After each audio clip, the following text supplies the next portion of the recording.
Senior P आहे तरी माझं वागत नाही बघा.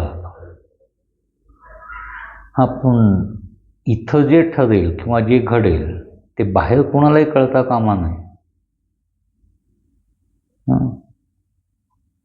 पटवर्धन साहेब, माझा नवरा गेलाय, एवढी सगळी इस्टेट ठेवून गेलाय. त्या इस्टेटीत मी वाटे जर करणार असेल तर मी 4-4 सांगेन का? नाहीच सांगणार.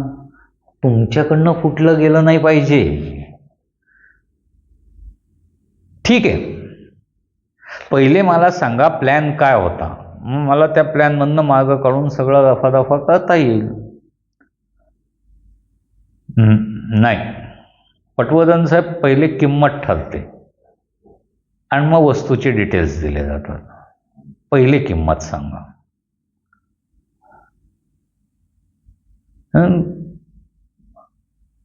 तुम्ही ठरवाल तशी किंमत. म्हणजे आता काय, आमची पहिलीच वेळ आहे, आम्ही काय याच्या आधी तर मला अशी कोणी ऑफर केलेली नाही, माझी पहिलीच वेळ आहे, तुम्ही सांगा.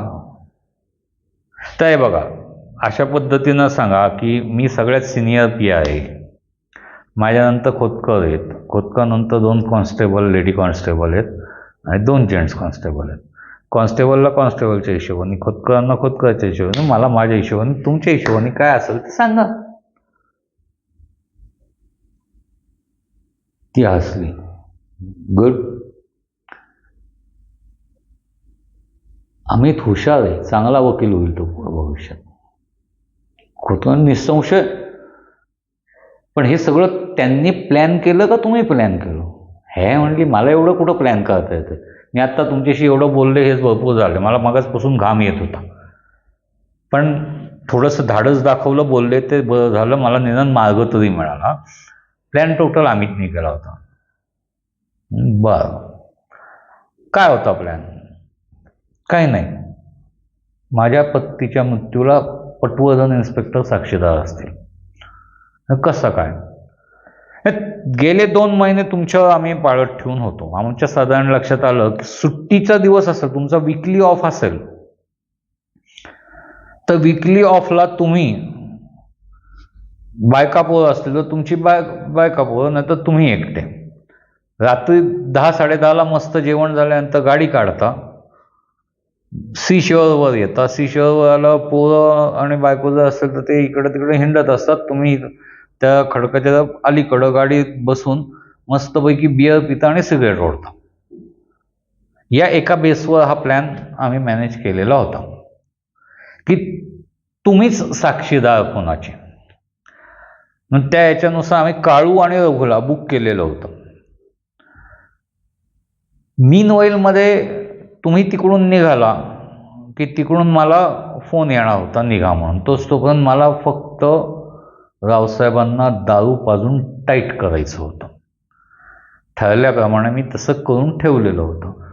मला फोन आल्यानंतर मी निघाले, पण त्यांचं वजन घेऊन मला तिथं पोचण्याचा अंदाज लावता आला नाही. जो आम्ही 18 मिनिटं अंदाज झाला होता, तिथं आम्हाला 28 मिनिटं लागली. पण मधल्या 10 मिनिटांमध्ये तुम्ही तिथं पोचून प्यायला सुरुवात केलेली होती. आम्ही तिथं पोचत असताना समुद्रावरच्या गार वाऱ्यामुळं रावसाहेबांची थोडी उतरली आणि ते शुद्धीत येऊन उभं राहिलेले होते. मग आता त्यांना बसवून काही करण्यापुरतं वेळ नव्हते. मीनवाईलमध्ये काळू आणि रघुची आम्ही वाट बघत होतो, दोघं आलेच नाहीत.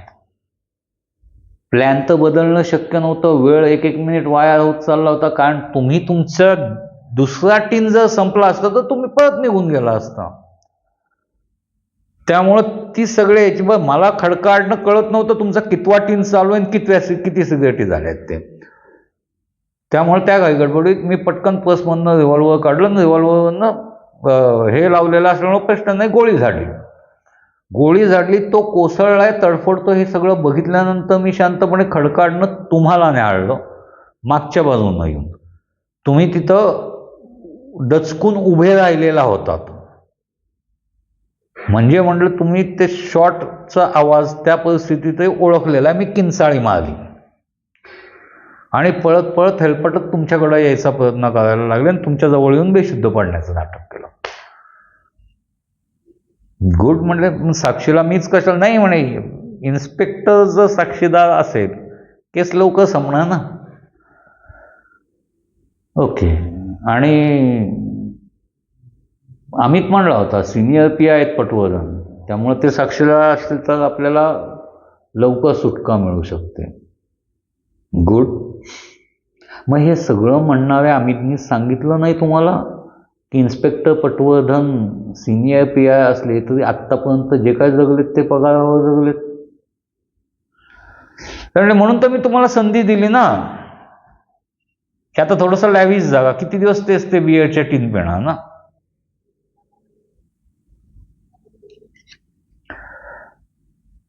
स्मिता, रेकॉर्डिंग नीट झालंय का सगळं? शेजारी विचारून घे.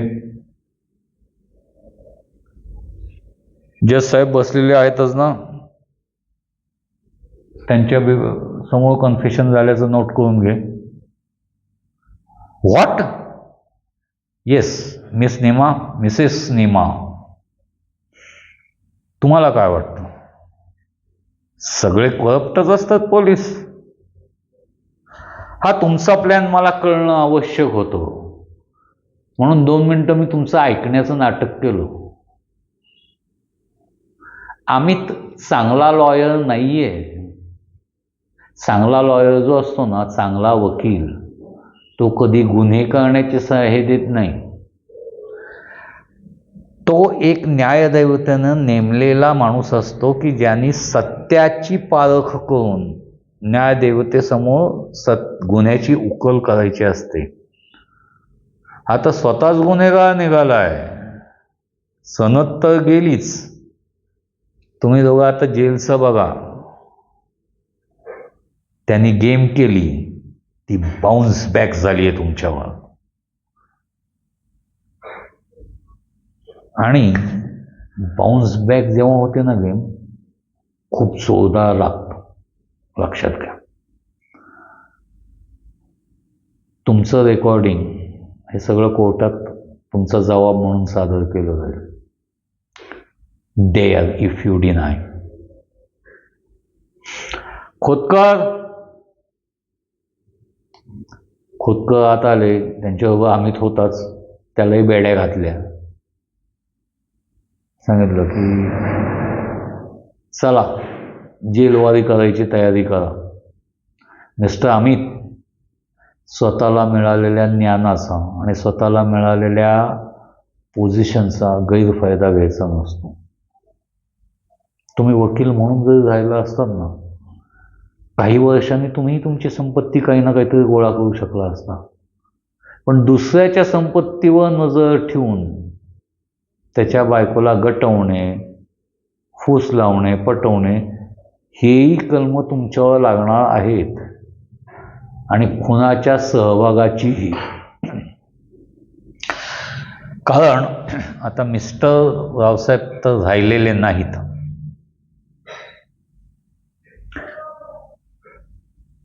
तुम्ही तुमचं बघा. खोतकर, पब्लिक हे प्रेसची मीटिंग बोलवा, स्टेटमेंट द्या. खुनी सापडलेला आहे, स्वतः पत्नीनंच हत्या केली आहे त्यांची, आणि त्याच्यावर काय असेल ते डिक्लरेशन देऊन टाका. 90 दिवसात केस फाईल व्हायला पाहिजे आपल्याला. मी आता निघतो. एक मिस्टर अमित, मान्य करतो, तुम्ही माझ्यातली एक चूक मला दाखवली. पुढच्या वेळपासून मी सी बीचवर जाणार नाही. धन्यवाद.